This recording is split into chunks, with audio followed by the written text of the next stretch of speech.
But the biggest thing is the ending. Does anybody know how it ends in the movie? Just know it's a happier ending than they did, right? What's that? Didn't like RKO make it like a happier ending?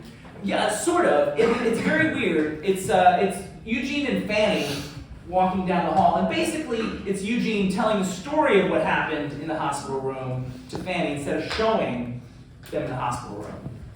But this is to answer your question from earlier, David. The script actually ends with instead Eugene writing a letter to the dead Isabel, explaining what happened in the hospital room. And that's how the script ends, and possibly based on the radio situation, I'm not sure. And so, shocking, I know, scandalous, I took the liberty of basically combining them somehow, and actually showing the hospital room scene. So that answers your question. That's the ending that I chose to do. The rest of it, they just cut out huge chunks. Like there are whole scenes that are just not there. The whole one with George and his club, not even there. A lot of the old time speech that Eugene gives is a famous line in the movie, but all the scene leading up to that is gone. The whole olive thing is in the movie. It's one of my favorite things, actually. So there's a lot, and it's usually like big chunks.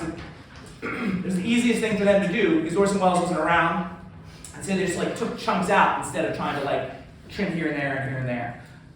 So anyway, based on that, there's a lot of stuff going on. Does anybody have any questions based on either the script or the film or the reading series in general? Cast 2, anybody? Really? Was it planned to have her situated between them for that hold handing in the end? I mean, like, the seating arrangement was designed based on everything in the script. I didn't want to have them switch seats the middle of the way through, but they're sitting next to each other for other reasons, and that just sort of, happened, worked out. Yeah, nice. So in the movie, obviously, like everyone plays individual characters, but has there ever been any type of like play of this done? I'm sure there has. And it's actually was remade for television for A&E in like 2002 or something like that. Maybe 2005? 2002. 2002. I was right the first time. Yeah. Should trust my instinct. Thank you. So in terms of stage, I'm sure, we weren't the only people to like drag this out, and dust it off. But none that I know of, and I don't think on Broadway or anything that I'm aware of. So nothing major, but I'm sure people tried. So with that in mind, there's a lot going on in the script. What is it about to you guys? How would you interpret the Magnificent Ambersons? I knew you'd be first. Yeah, go ahead. I don't understand. That's not a strong start. I don't understand George's arc. Okay. I mean, I just don't understand why he changes. Well, what happens to him? I hate that guy. Which is great, which is when you played it so well, but I literally hate this character. Yeah. Well, it's an easy thing to do. So, sure. yeah, it's so easy to hate. So, probably that was. And have you seen the film, Kate? I haven't. It's okay. it's interesting. I mean, it's also it's just very interesting. Like women also are written, so I don't know. Like when was this written? What year? Well, the book was written in the 20s, I believe. Yeah. When women always went to doctors. Exactly. That sounds like Wells, actually. That's the book. And then the radio play was late 30s. Yeah, no, it was beautiful because I'm thinking, oh, this is like what good. I mean, Orson Welles is brilliant. It's like this is what great writing is because it makes you so angry. but I don't know. I mean, I guess what happens to him. I mean, his mom dies. Actually, I don't really know why he changes. I really don't. I mean, I think that's it. I think that's a huge thing. And I think the moment, when she asked him if Eugene had been by, and he admits to her, I think it's a big thing when he admits to her that he could have lied. Yeah, but he doesn't go and find him. He doesn't change. No, he's still alive. I don't think it's a switch. I think it's It's a slow process. So that's the first, chipping away at that ice cube that had been built up. Because I think the thing about George, I won't get to it, I won't forget. The thing about George is, like, he was so steeped in his belief system. You know what I mean? So, so he, like, in terms of character arcs, it's going to be a long time coming for him. You know what I mean? Like, it's not going to happen overnight because he was so committed to his position. Because everyone told him, like what we talked about, during the rehearsal process, Alexander's Eyes, he is told that he deserves all these things. He deserves Lucy. He deserves, the respect of everyone in the town. And, like, he knows nothing else. It's complete tunnel vision. And, like, if that's all that you've known from a long period of time, how do you melt away at that? It's a whole, a rude awakening of sorts. And so I think it starts, and then it's losing the mother, and then losing all his money. Like, he no longer is, like, being an Amberson is not what it was. So I think it's thing after thing. He talks about the jolt that he received, and that he took it quietly. Like, it was shifting, and, like, to the point where George was actually giving Jack money. So there's little things until eventually forgiving Eugene.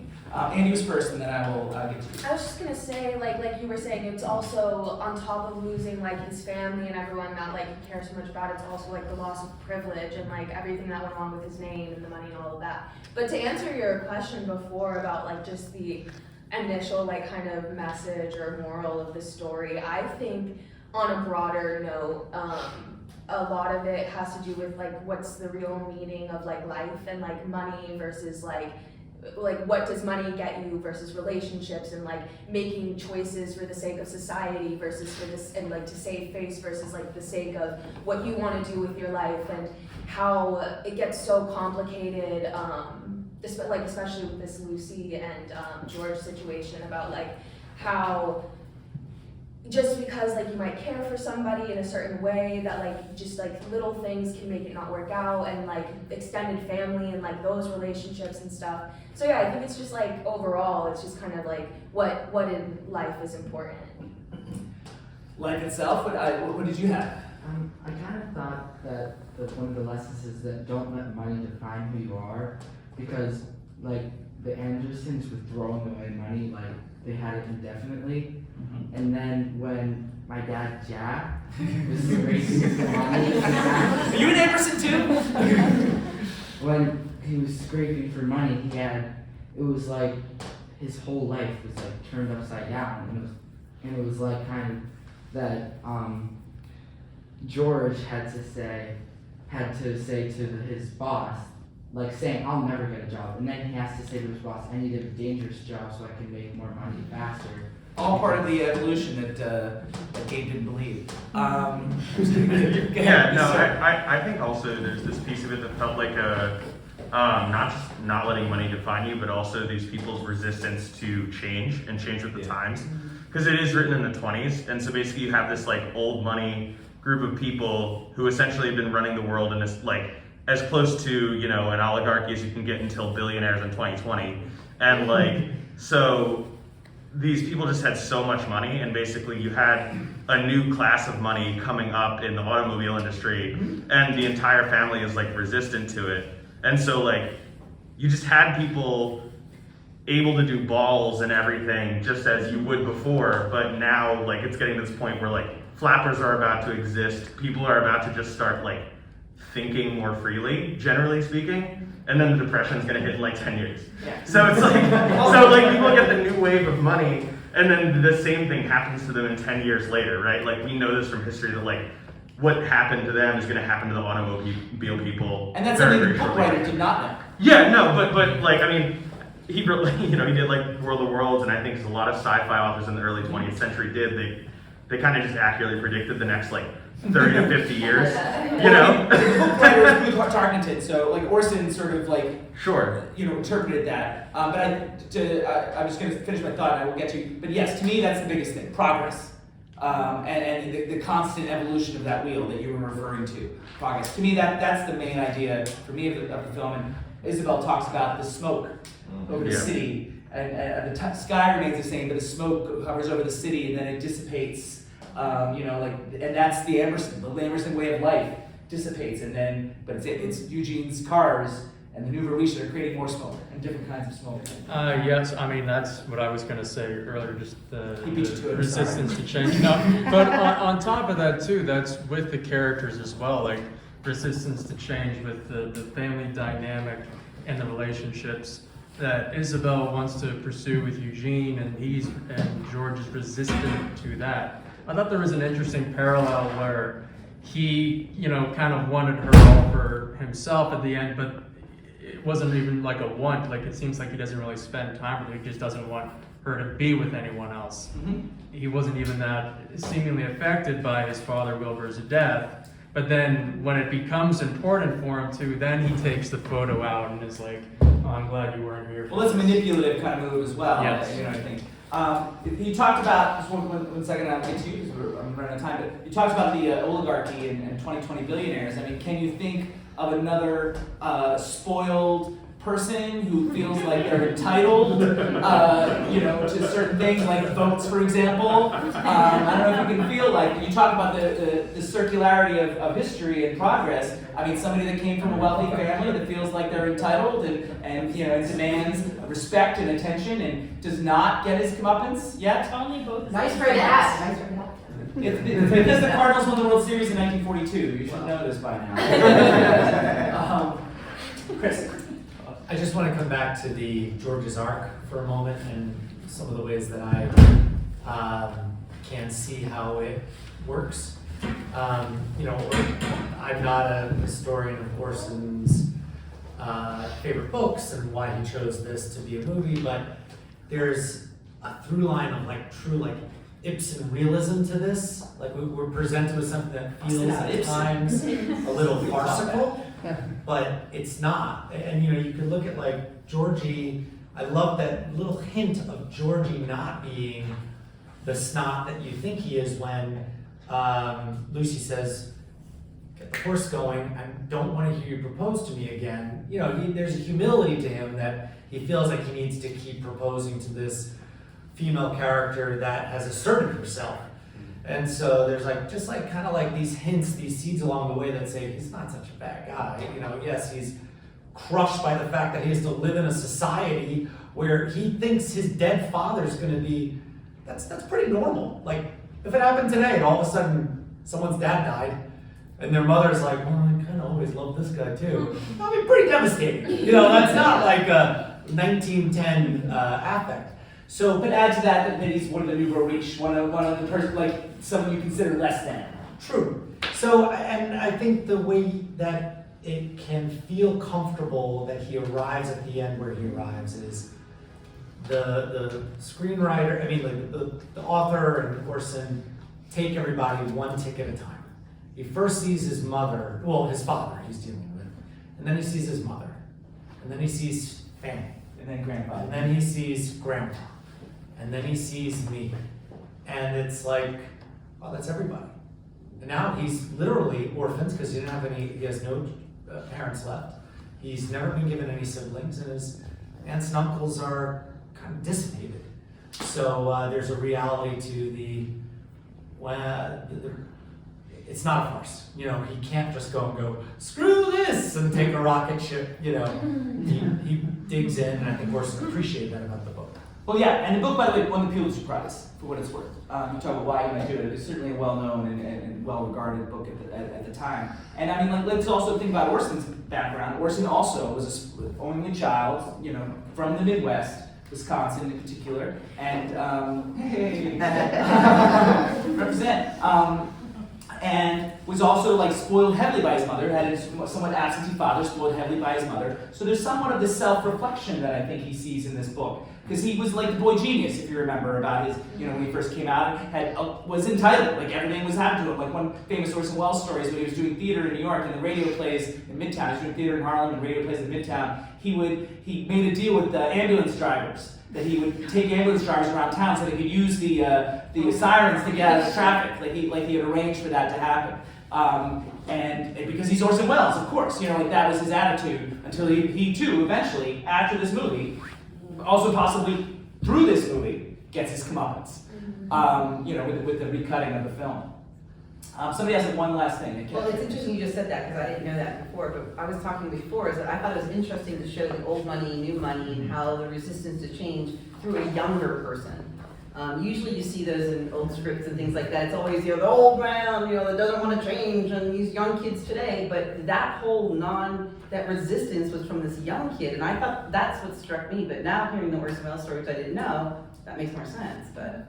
Anybody else have any questions? I have to wrap up shortly, but maybe I'll give one more. Oh yeah, there was just this only thing. I thought it was interesting back at the beginning, right, when Lucy says like, well, I'll like, you can propose to me if like you get a job, right? and functionally, like in the same way, it's like, yeah, you can invest in the cars if you want. And both of them at like the time were just like, no, absolutely not, no way. And like the humility feels like even after everyone leaves, he still doesn't have it. Like as he's leaving the house, he's like, no, I don't need the house, whatever. But then he gets a job, and he just like it's almost like the job is actually the final nail in the coffin to put humility in, because he's literally now gone from being like a to like blue collar, like doing dynamite, and then comes back and tries to dress up in such a way and call people riffraff still. But it's still, Andy gets his legs broken, and don't forget, it's probably no accident that it's a vehicle. That is a horseless carriage that breaks his legs, ultimately. So, there's no accident. Did anybody get the Jed Leland reference? Does everybody know the name? I know you did. Does everybody know who Jed Leland is? No. Jed Leland. You didn't like it? Jed Leland is a character in Citizen Kane. He plays a theater columnist, and Orson Welles is Charles Foster Kane's best friend. And he has a theater column. So in the newspaper that Eugene reads, Eugene played by Joseph Cotton in Magnificent Ambersons, as was Jed Leland. So he's reading a newspaper, and on the left-hand side there's a column by Jed Leland referencing Citizen Kane. So I thought you guys would enjoy that. Is it possible the guilt of seeing something he had created urged him to go to the hospital as well? I'll let the actor answer that. It certainly was a thought that naturally entered the mind when I was reading and playing that moment. Absolutely. I don't think it was the reason. I think he never, from my read of the character, he never stopped caring because of the fact that he is her son. He never stopped caring about it. I bet, no matter how he came into misfortune, he probably always would have felt that motive to take care of him. But certainly it was not lost on him, I think, the imagery and the symbolism of it. I will close with a few little tidbits. Anybody want to guess which character, one character, actor in the film received an Oscar nomination for their role? Anybody want to guess? I am a guess. Wait, Which one? George? It was not George. Fanning. Anne Fanning, played by Agnes Moorehead, got the only Oscar nomination for the film. However, only one actor in the cast ever received an Oscar. Does anybody want to guess who that was? Eugene, right? Nope. I don't think Joseph Cotton was ever nominated. It's actually Anne Baxter who played Lucy. Received an Oscar in 1946 as Best Supporting Actress for a film called The Razor's Edge. You mean after? After, yeah. You see, only one person in the cast ever received an actual. Ever in their careers. Ever in their careers. With that said, I do want to acknowledge Alexander Spears here. We've done 5 readings in New York, and Alexander's been in 4 of them. There's a gentleman in Los Angeles by the name of Nate Shelkey who was in 4 the LA readings, so Alexander's the king of New York. But we had only one person do at least 1 reading in both New York and Los Angeles, and adding them up, that is a total of 4 readings. Devon Michaels is here from Los Angeles. So, I have 10 minutes to get out of here, but I want to close out with a song that I've been waiting to play here as an outro. It is not only the #1 song of 1942, but it is also the #1 song of all time. And also won the Oscar for Best Original Song in 1942. Angelo, take it away. Thank you very much, guys, for coming.